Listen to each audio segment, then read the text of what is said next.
लोग हंसते थे, बोलते थे कि जिस लड़के ने पैसा देख लिया बचपन वो कभी कुछ नहीं करेगा, वो पढ़ाई नहीं करेगा। डिफरेंट वैरायटी के वेजिटेबल हम खुद लगाते थे और उस लगाए हुए उपज को फिर हम गांव के बाज़ार में लेके जाते थे साइकिल से। साइड में हम लोग बिछाते थे बोरा और उस पे हम सब्जी रख के बेचते थे। माँ पिताजी कभी हमें पढ़ने के लिए फोर्स नहीं करते थे। उस समय मेरे पास इतना भी बुद्धि नहीं था कि नहीं मैं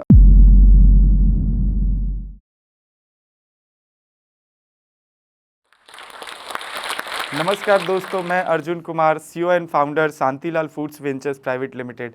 अगर आप बिहार से हैं तो आपने देखा होगा मैं पटना के डिफरेंट लोकेशंस पे आज स्वीट्स, बेकरी, स्नैक्स। तो मैं दोस्तों आज आप सबों को बताऊंगा कि मेरी लाइफ की जर्नी कैसी रही है। मैंने अपना एजुकेशन मैं किस तरीके से एक छोटे से गांव से आके और आज पूरे राज्य में अपने काम, अपने कंपनी का नाम हम आगे ला रहे हैं और प्रमोट कर रहे हैं। मेरा जन्म बिहार के एक छोटे से ज़िला छपरा से हुआ। मेरे गांव का नाम खलपुरा बाला है।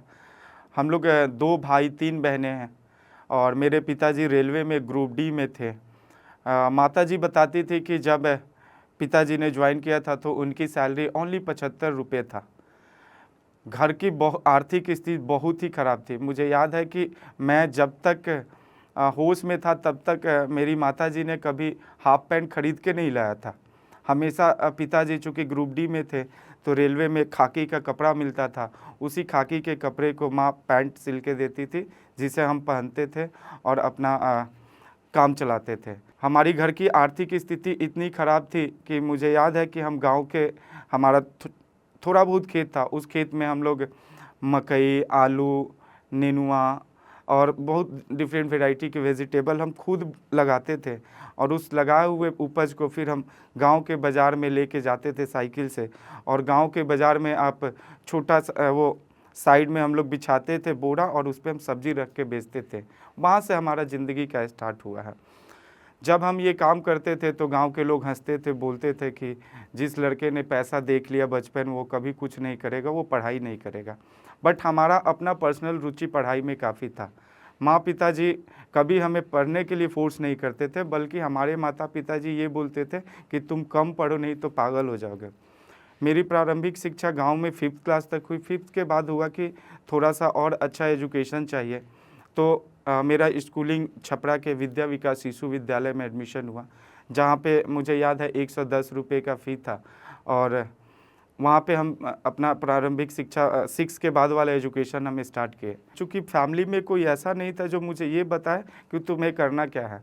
चूँकि मैं बहुत ही छोटे गांव से हूँ, मैं ऐसे फैमिली से हूँ जिस फैमिली में जिस समय मेरी एजुकेशन चल रही थी उस समय तक मेरे घर में कोई आदमी 12th पास नहीं था। मेरे पिताजी नॉन मैट्रिक, मेरे माताजी नॉन मैट्रिक, मेरा बड़ा भाई जस्ट मैट्रिक का एग्ज़ाम दिया था, उसके बाद उसने पढ़ाई छोड़ दिया था। मेरा कोई गाइड करने के लिए नहीं था। याद है कि उस समय मैं जब 10th किया तो सोच रहा था कि मैं क्या करूं, बहुत कंफ्यूज थे। मेरे दिमाग में चल रहा था कि चलो मैं भी एयरफोर्स या नेवी ज्वाइन करता हूं, क्योंकि मेरे गांव में सभी लोग एयरफोर्स नेवी में ही जाया करते थे। तब मेरे को ना कोई बताया, एक मेरा दोस्त था, उसका नाम मेरे गांव में ही कि रामा शंकर नाम की, यार तुम्हारा मैथ ठीक है, तुम आईआईटी का तैयारी करो। मैंने बोला आईआईटी क्या होता है? आईआईटी तो बोला कि जिसका मैथ ठीक होता है वो आईआईटी का एग्ज़ाम देता है और वो इंजीनियर बनता है। बोले कि यार ठीक है, मैं भी आईआईटी ही कर लेता हूँ। चूँकि मेरे घर वाले पढ़े लिखे नहीं थे, जब हम अपने रिलेटिव से बात करना चालू किए कि मुझे आईआईटी की प्रिपरेशन करने के लिए बाहर जाना है, तब सभी ने बोलने लगा कि कहाँ तुम लोग पैसा बहुत, उस पढ़ाई में बहुत पैसे लगते हैं, आपकी फैमिली स्थिति अच्छी नहीं है तो आप कहाँ से अफोर्ड करोगे। मेरी माता ने बोला कि तुम देख लो, अगर तुमको पढ़ने का मन है तो हम जहाँ से भी होगा पैसा हम अरेंज करके तुमको देंगे, बाकी तुम्हारी डिसीजन। चूँकि एडमिशन मेरा दिल्ली में होने वाला था और मैं घर की हर बातें जानता था, मैंने सोचा कि नहीं दिल्ली में मैं नहीं जाऊँगा, मैं पटना जाता हूँ। और मैंने डिसीजन लिया कि मैं अब पटना जाऊँगा और पटना में रह के अपनी पढ़ाई करूँगा। 3 मई 2008 को पटना में अपनी आगे की एजुकेशन लेने के लिए हम गए।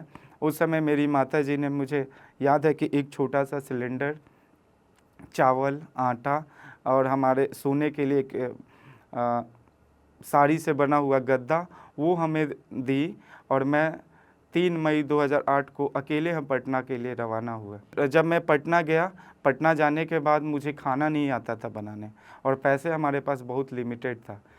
तो मुझे याद है कि मैं लगभग 4 से 5 दिनों तक चना और मूंग खा के रहा था, क्योंकि अगर मैं बाहर जाता था खाने के लिए तो 30 रुपये का एक प्लेट खाना मिलता था, जो हमारे बजट में नहीं था। एक बड़ी मज़े की बात है कि मुझे इतना तक नहीं पता था कि जो रोटी बनाते हैं वो रोटी बनाने के लिए तावे का यूज किया जाता था। फिर मैंने रोटी ना प्लेट पे ही बनाना चालू कर दिया था, मेरे को इतना नहीं पता था। फिर धीरे धीरे समय बीतते गया, मैंने खाना भी बनाना सीख लिया, पढ़ाई करना चालू किया। फिर मैं 2010 में 12th कंप्लीट किया।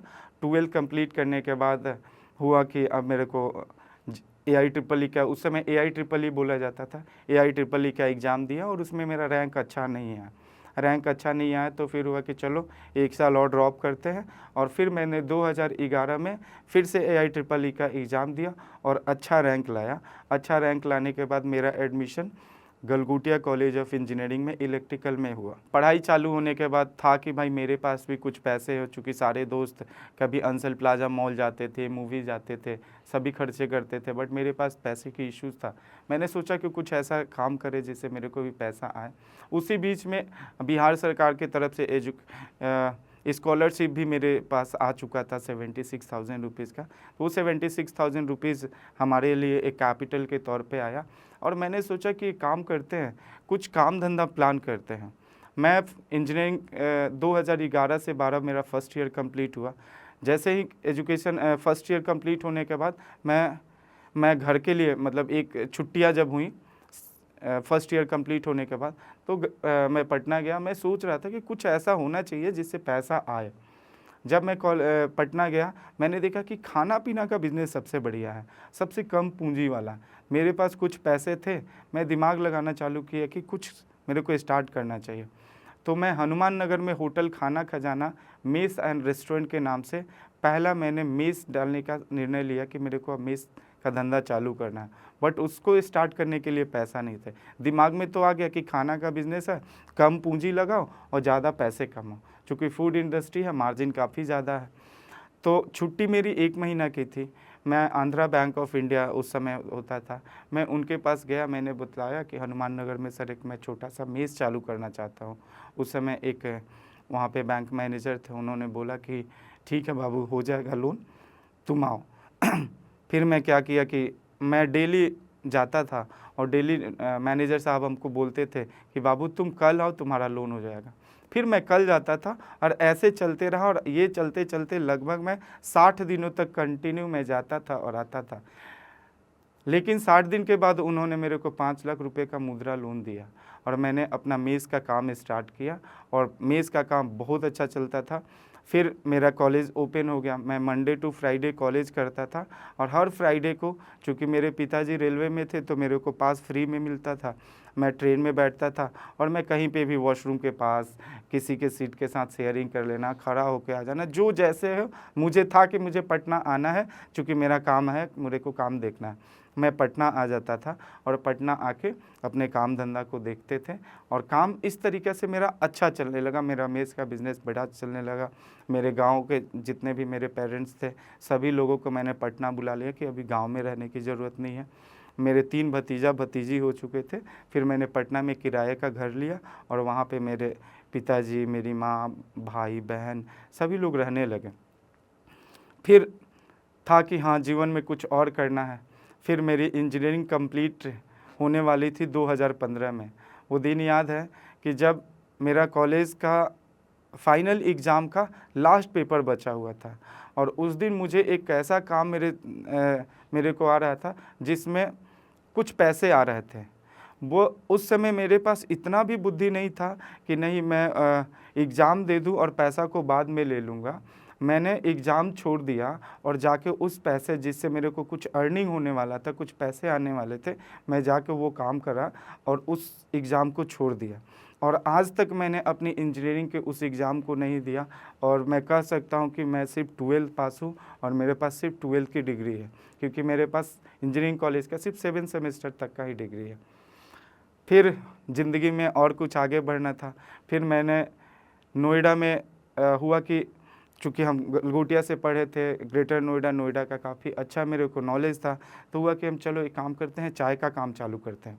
चाय का काम चालू करने का मैंने निर्णय लिया और उस समय मुझे याद है कि ग्रेटर नोएडा, नोएडा में कूल्हड़ वाली चाय नहीं चलती थी, सिर्फ पेपर कप में चाय चलता था। तो पेपर कप के चाय को मैंने सोचा कि हमारे बिहार में तो कूल्हड़ में चाय चलता है, चलो एक काम करते हैं, यहाँ पे हम वो वाली चाय लाते हैं। वो वाली चाय आएगा ना तो लोगों को पसंद आएगा। फिर हम चाय बेचे कहाँ, जगह कहाँ, फिर हमारा एक अल्फ़ा 2 में एवरग्रीन स्वीट्स था, तो उस अंकल से बात की कि अंकल हम आपके यहाँ चाय बेचेंगे, आपके यहाँ ही टोकन कटेगा, बस हम माल बेचेंगे। वो एग्री हो गए। उनके सारे आउटलेट पे हमने चाय बनाना, मतलब खुद हम चाय बनाते थे और बेचते थे। हमारा चाय इतना फेमस हुआ कि सारे लोग हम लोगों को प्रमोट करने लगे, बहुत टाइम देते थे, मतलब हमारे चाय पे वेट करते थे कि हाँ यार मेरा नंबर आएगा तो हम इनकी चाय पियेंगे। ये काम चलते रहा। उस काम में मेरे साथ मेरा एक दोस्त अभिषेक था, हम दोनों साथ में इस काम को करते थे। फिर हुआ कि अब वो भी दिन याद है जब चाय की कूलर दादरी से हम लोगों ने मंगाते थे, मतलब हम कूलर एक ट्रक मंगाते थे, उस ट्रक भर के कूलर को उतारने में 3-3 दिन लग जाता था और वो खुद हम लोग ही उतारते थे, मैं और अभिषेक। फिर काम और जीवन में कुछ और आगे बढ़ाना था मैं, तो मैंने बोला कि अभिषेक एक काम कर, तुम इस काम को देखो, मैं देखता हूँ, क्योंकि मेरा एजुकेशन कंप्लीट हो चुका है और पटना में अपना मेस भी चल रहा है, हम पटना जाते, तुम इसको देखो। फिर मैं पटना चला आया, अभिषेक उस काम को देखने लगा। उसके बाद हम पटना में आने के साथ हुआ कि हम एक काम करते हैं, मैंने 5 ठेला बनवाया और पाँचों ठेला पे और एक छोटा सा फैक्ट्री रखा जहाँ पे हम समोसा, कचौरी, गुलाब जामुन, वाइट स्पंज बनवाते थे और गोलगप्पे और 5 किस्म का पानिया होता था, वो हम उस जगह पे बनवा के और पाँचों ठेला पे भर के अच्छा ड्रेस कोड वगैरह, चूँकि मैं नोएडा में रहा था, नोएडा में पढ़ाई कर रहा था, अच्छा ड्रेस कोड पूरी तरह से हाइजीन मेंटेन करके हम उसको डिफरेंट लोकेशन पे अपना भेजते थे और वो भेजता था। बहुत बढ़िया काम चल रहा था, काम अच्छा चल रहा था। लेकिन था उस समय हमारे उस काम में एक अंकल हमारे साथ थे, तो उन्होंने बोला कि बेटा मैं इस काम को देखता हूँ, तुम्हारे पास तो मेस भी है। मैंने अंकल को दे दिया वो काम, फिर अंकल उस काम को प्रमोट करने लगे। ऐसे ही जीवन चलते गया। फिर आया ज़िंदगी में कोविड का टाइम। कोविड का टाइम आया। कोविड के टाइम के समय तक मैंने अपने धंधे को बहुत बढ़ा चुका था। हमारे पास मेस था, हमारे पास टी पॉइंट था जिसमें हम चाय बेचते थे, साथ ही साथ हमारा वो फूड्स मंत्रा था जो हम ठेला पे हम गुलाब जामुन, वाइट स्पंज बेचते थे। तो फिर उन दौरान ही मैंने 2019 में पटना मेगा मार्ट के नाम से सुपर मार्केट भी मैंने खोल लिया। सुपर मार्केट का बिज़नेस अच्छा चलने लगा। तभी 2020 में कोविड का दौर चालू हुआ और उस कोविड में मेरे जितने भी व्यापार मैं अपने मेहनत से इकट्ठा करके रखा था, व्यापार मैंने बनाया था, वो सारे बिज़नेस धीरे धीरे डाउन हो गए। स्थिति ये आ गया कि मुझे मार्ट चलाने के लिए पैसे नहीं थे। मार्ट के जितने भी वेंडर्स ने मुझे सप्लाई किया था उनको पैसे देने के लिए पैसे नहीं थे। स्थिति ऐसी आ गई कि मेरे मेस पे राशन लाने के लिए भी पैसे नहीं थे। सब कुछ तहस नहस हो गया। फिर 2020 में उस कोविड के समय हुआ कि अब क्या करें। उस समय पटना में मैंने मीठापुर में एक जगह ले रखा था और प्लान था कि मैं अपना मेगा मार्ट का दूसरा आउटलेट वहाँ पे खोलूँगा। तो कोविड में इन सारी चीज़ें ख़त्म हो गया। घर वाले बोलने लगे कि यार अब कहाँ से करोगे, वो लिए हुए जगह जो रेंट पे लिए हो तुम उसको छोड़ दो। मैंने बोला कि देखता हूँ, मैं बताता हूँ।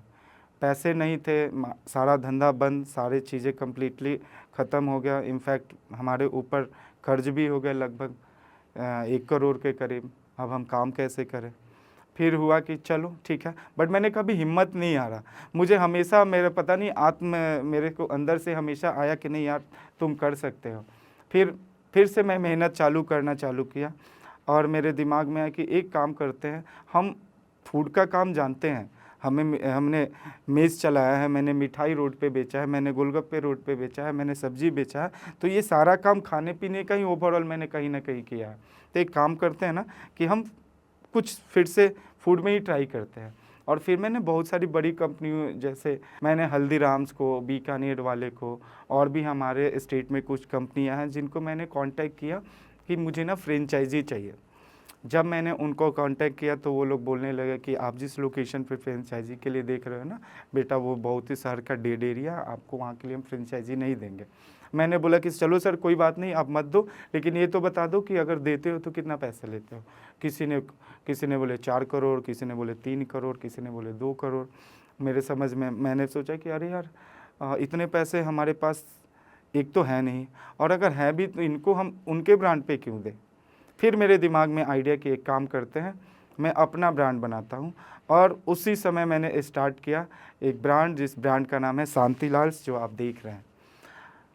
ये ब्रांड मेरी माता जी के नाम पे है, मेरी माता का नाम शांति है, उस नाम को मैंने मॉडिफाई करके शांतिलाल्स किया। प्लान तो हो गया कि मैं अब शांतिलाल्स के नाम से अपना ब्रांड लॉन्च करूँगा और काम करने लगे। बट मज़े की बात ये थी कि मेरे पास कोई कारीगर नहीं था, मेरे पास कोई पैसे भी नहीं थे। मुझे ये तक नहीं पता था कि ट्रे कहाँ मिलता है, दूध कहाँ मिलता है, बॉयलर कहाँ मिलता है। मुझे ये तक नहीं पता था कि काउंटर कहाँ मिलता है और शोरूम कैसे बनता है। इतना बड़ा रिस्क मैंने लिया था और इस रिस्क को लेके मैंने काम स्टार्ट किया। मेरा फर्स्ट हायरिंग जो मेरे कंपनी के लिए जो पहला कारीगर मेरे को लाना था, तो मैंने बहुत सारे जॉब पोर्टल्स पे मैंने पोस्ट किया कि मुझे रेस्टोरेंट शेफ चाहिए था, मुझे वेटर चाहिए था, सेल्समैन चाहिए था, कैशियर चाहिए था। ठीक है, वहाँ से मेरे को सिर्फ एक आदमी मिला था ऑनलाइन पोर्टल से, और उस एक आदमी से मैंने काम स्टार्ट किया। और आज शांतिलाल्स में मोर देन 700+ एम्प्लॉय वर्किंग है। और आने वाले दिन में जो हमारा मिशन है, हम 2025 तक हम लोग 2,500 से 3,000 एम्प्लॉयमेंट देने जा रहे हैं। हमारा मिशन भी है कि देश के हर ज़िले में हमारा ब्रांड हो, जहाँ पे हम सस्ते रेट पे प्योर वेज खाना, अच्छी क्वालिटी का स्वीट्स, बेकरी, स्नैक्स प्रोवाइड कर सकें। हम अपने काम को चूँकि फ्रेंचाइजी में लाए हैं, क्योंकि सारे काम हम अकेले नहीं कर सकते हैं, फ़ंड का भी लिमिटेशन है। हमारा कोई बैकअप नहीं था, हमें कोई सपोर्ट करने वाला नहीं था, तो हमने फ्रेंचाइजी लाया जिससे सभी जगहों पे हम आ सकें। जैसा कि आप लोगों ने मेरा जर्नी सुना, मैं वैसे गांव से हूँ जिस गांव पे आज भी जाने के लिए 4 किलोमीटर पैदल जाना पड़ता है। मतलब आज भी अगर मुझे घर जाना है ना, तो अब तो मेरे पास गाड़ी है तो मैं गाड़ी से चल जाता हूँ। अदरवाइज़ जिन लोगों के पास गाड़ी नहीं है वो मेन रोड पे उतरते हैं और मेन रोड से उतर के घर जाने में 4 किलोमीटर का सफ़र पैदल लगता है। तो मैं उस गांव से सफ़र करके आज मैं आप लोगों के साथ बातें कर रहा हूं। तो ये सब कोई कर सकता है, बस फ़र्क ये है कि आप जो सोच रहे हो उस सोच को इम्प्लीमेंट करो। रिस्क लेने आना चाहिए। मैं मेरे घर वाले, मेरी वाइफ हमेशा मेरे को बोलती है कि आप ज़रूरत से ज़्यादा रिस्क लेते हैं। मेरे सारे एम्प्लॉय मेरे को हमेशा बोलते हैं कि सर ज़रूरत से ज़्यादा रिस्क लेते हैं। जो रिस्क लेता है वही आगे बढ़ता है। हाँ, रिस्क ऐसा भी नहीं कि मैं जानता हूँ कि पहाड़ पे चढ़ के कूदने से मौत हो जाएगा, तो वो रिस्क नहीं। व्यापार में रिस्क लेना चाहिए, संबंध में रिस्क नहीं लेना चाहिए। आपको कोई ऐसा काम नहीं करना चाहिए जो जानते हैं कि इस रिस्क का नतीजा ख़राब हो सकता है। तो जब मैं एक गांव से चल के पटना में आज अच्छा कारोबार कर रहे हैं, देश, राज्य और वर्ल्ड के सब जगह का प्लान कर रहे हैं, तो आप सभी लोग भी कर सकते हैं। जाते जाते जो स्टॉक बिहार को थैंक यू बोलना चाहूँगा कि जिन्होंने मेरे को ये प्लेटफॉर्म दिया। मैंने सोचा तो नहीं था कि मैं जो स्टॉक के मंच पे आऊँगा, बट मैं मेहनत कंटिन्यू करता था और मेरे को मन था कि मैं भी कभी इस प्लेटफॉर्म पे आता और बोलता और मेरी बातें लोग सुनते। अगर आपको जो स्टॉक से प्यार है, जो स्टॉक जो देश में बदलाव लाने की कोशिश कर रहा है, उस पर गर्व है, आप उसका हिस्सा बनना चाहते हो, जानना चाहते हो कि जो स्टॉक्स की इंटरनल टीम में क्या चलता है, कौन लोग हैं, क्या बातें होती हैं, किन बड़ी बड़ी चीजों के बारे में सोचा जाता है और क्या नया आने वाला है। अगर आपको इन सब बिहाइंड द सीन्स में इंटरेस्ट है तो डिस्क्रिप्शन में दिए गए लिंक को क्लिक करें और जुड़े जो स्टॉक्स की कम्युनिटी के साथ।